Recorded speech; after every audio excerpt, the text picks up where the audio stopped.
नमस्कार and welcome to study centre for all. देखिए, बहुत ही ज़्यादा इंटरेस्टिंग टॉपिक आज का होने वाला है। स्पेस की जंग में उतरे बिलियनर्स।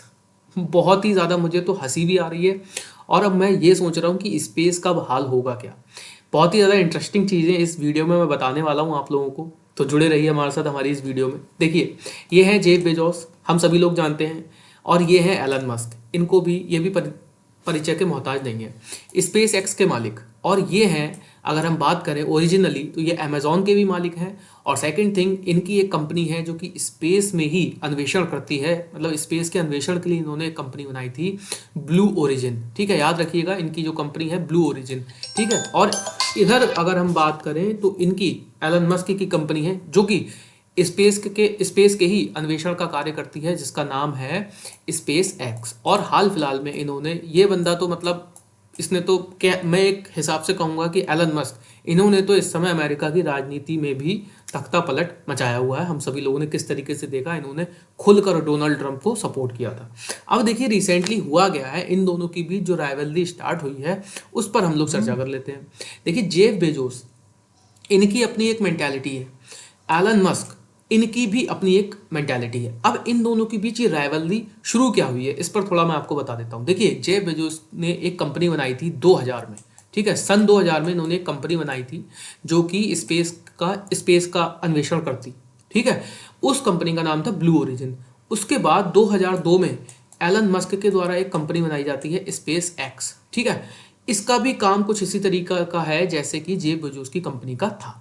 उसके बाद इन दोनों के बीच ये राइवलरी स्टार्ट होती है, और बीच बीच में उस समय तो ये अच्छे मित्र बताए जाते हैं। ऐसा भी बताया जाता है कि जो एलन मस्क हैं, इन्होंने जेफ बेजोस को अपने जो स्पेस एक्स है उसके मुख्यालय का दौरा भी कराया था। बट उसके बाद उम्मीद ये की जा रही थी कि शायद जेफ बेजोस भी कुछ ऐसा करेंगे, एलन मस्क को अपने मुख्यालय का दौरा कराएंगे, क्योंकि इनकी कंपनी 1-2 साल के भीतर ही स्टार्ट हुई थी।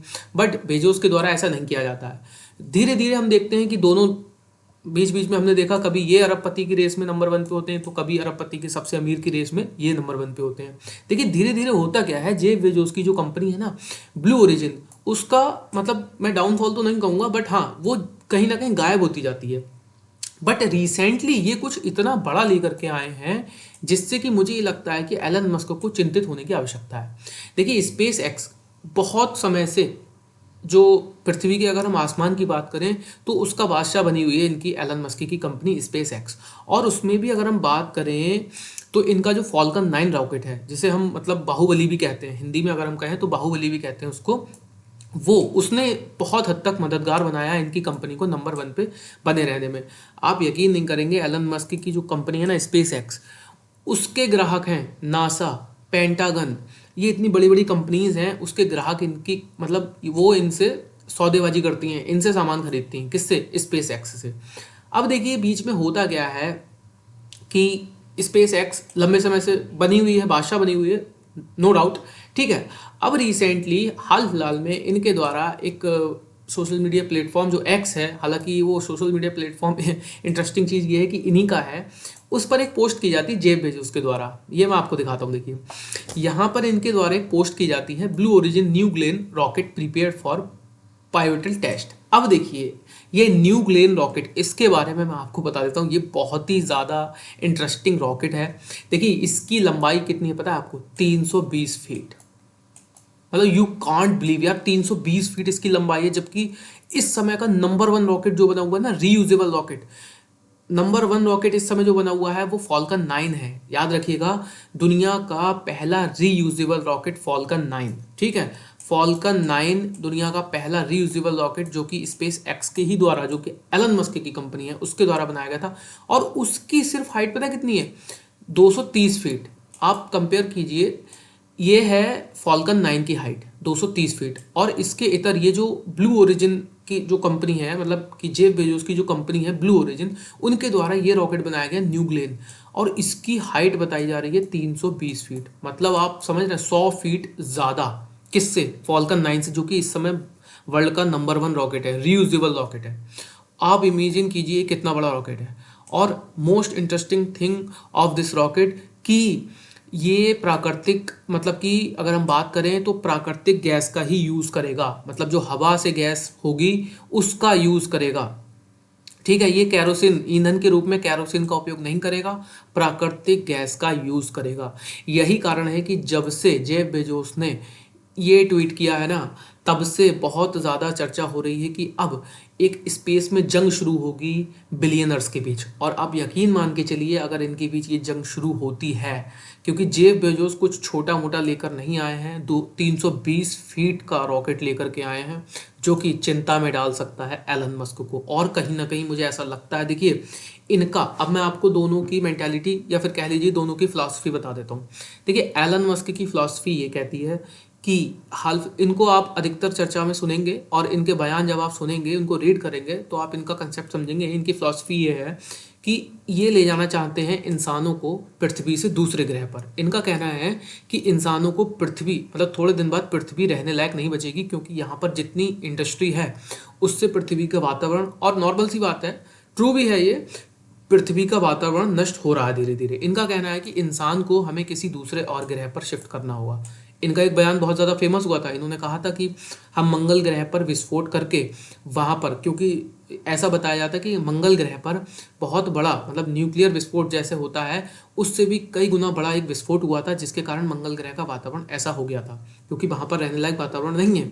तो इनका एक बयान बहुत ज़्यादा फेमस हुआ था, इनके द्वारा कहा गया था कि मंगल ग्रह पर हम करेंगे एक न्यूक्लियर विस्फोट, जिससे कि वहाँ का वातावरण दोबारा परिवर्तित होने की संभावना है, ऐसा इनके द्वारा कहा गया था। और देखिए नो डाउट ये दोनों जितने बड़े अरबपति हैं, उस हिसाब से ये जो चाहें वो कर सकते हैं अपनी संपत्ति के आधार पर। देखिए ये दोनों ही संपत्ति और टेक्नोलॉजी के आधार पर हर चैलेंज को एक्सेप्ट करते हैं, हर चैलेंज को, सिर्फ और सिर्फ संपत्ति और टैलेंट के आधार पर।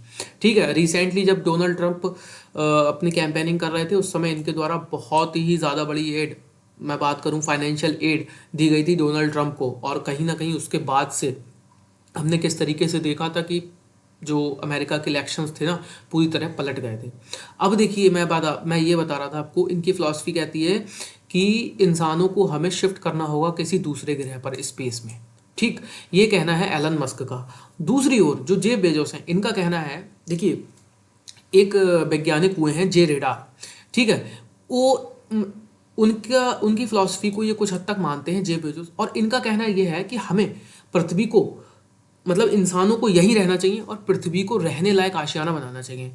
इसके इतर हमें जो यहाँ की पृथ्वी की इंडस्ट्री है उसको शिफ्ट करना होगा दूसरे ग्रह पर। ये इंडस्ट्री को ले जाने की बात करते हैं, ठीक है, मतलब ये कह रहे हैं कि इंसानों को ना ले जा करके हम इंडस्ट्री को दूसरे ग्रह पर शिफ्ट कर दें, ये इनका कहना है। अब देखिए उसके लिए इन्होंने क्या किया था ना, 2015 में जब मोदी जी की सरकार आई थी इंडिया में, हमारे यहाँ तो इलेक्शंस सबसे बड़ा त्यौहार माना जाता है, इनके यहाँ क्या हो रहा था, जेफ बेजोस ने अपना एक रॉकेट, मैं जिसकी बात बताऊं आपको, बेजोस ने, इनकी जो कंपनी है ब्लू ओरिजिन, उनके द्वारा, बहुत इंटरेस्टिंग चीज़ है सुनिएगा, इनके द्वारा एक रॉकेट बनाया गया था जिसका सफल परीक्षण भी किया गया था। उसका नाम है न्यू शेफर्ड, ठीक है, याद रखिएगा, न्यू शेफर्ड। इनके द्वारा एक रॉकेट बनाया गया न्यू शेफर्ड। अब इस न्यू शेफर्ड की खासियत पता है क्या है?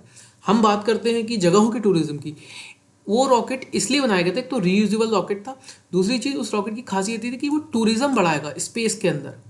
आप समझ रहे हैं, मतलब कि हम मंगल ग्रह पर घूमने जाएंगे। कितना हास्यास्पद भी लग रहा है, but it can be true अगर ये लोग चाह लें। और इस रॉकेट का सफल परीक्षण हो भी चुका है। न्यू शेफर्ड जो रॉकेट है उसका सफल परीक्षण इनकी ब्लू ओरिजिन कंपनी कर भी चुकी है। और जेफ बेजोस की ही कंपनी का एक रॉकेट है न्यू ग्लेन, जिसको हाल फिलहाल में इनके द्वारा ये लॉन्च किया गया। देखिए नाम है न्यू ग्लेन रॉकेट। ये न्यू ग्लेन की मैं खासियत आपको बता चुका हूँ, अभी मैं इसके बारे में और भी चर्चा करूंगा, ठीक है। इनके द्वारा एक ये भी बनाया जा रहा है रॉकेट, जेफ बेजोस की जो कंपनी है, इनके द्वारा एक रॉकेट ये भी बनाया जा रहा है, मून लैंडर, ठीक है, ब्लू मून लैंडर इनके द्वारा बनाया जा रहा है। उसकी खासियत यह है कि चांद पर इंसानों को ले जाने की हो रही है तैयारी। बहुत ज़्यादा इंटरेस्टिंग चीज़ें होने वाली हैं, ठीक है।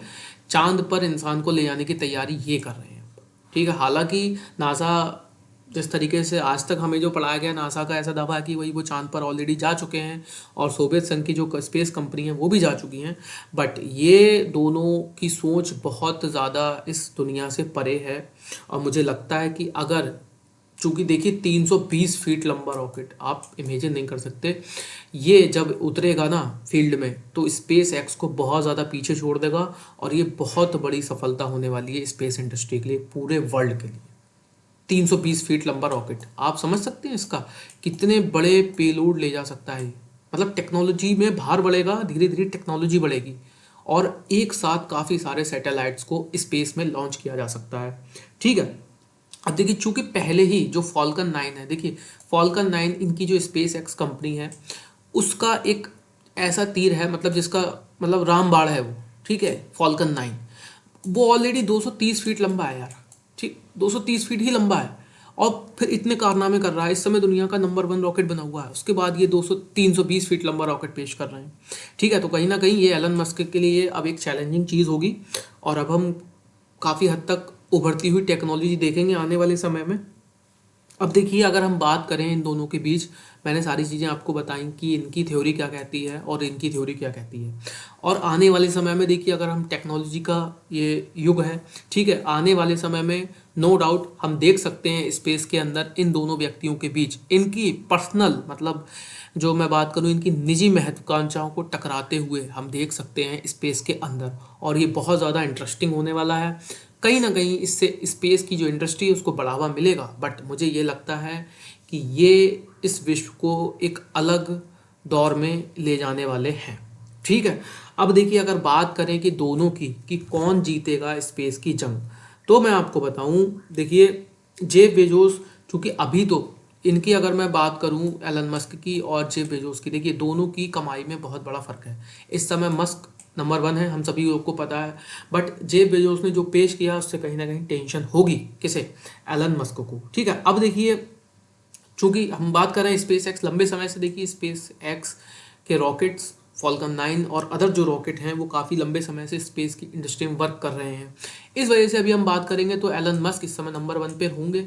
बट अब देखना आगे ये होगा, इंटरेस्टिंग होगी ये चीज़ कि आगे किस तरीके से जेफ बेजोस अपनी ब्लू ओरिजिन कंपनी को आगे पेश करते हैं। और देखिए इन्होंने जो रॉकेट पेश किया है ना, ये अभी मतलब इसका सफल परीक्षण तो हो चुका है। अब आने वाले समय में जब ये इंडस्ट्री में उतरेगा तब देखने लायक चीज़ें ये होंगी कि किस तरीके से टेक्नोलॉजी को और बढ़ावा मिलता है, मतलब कि स्पेस टेक्नोलॉजी को और ज़्यादा बढ़ावा मिलता है।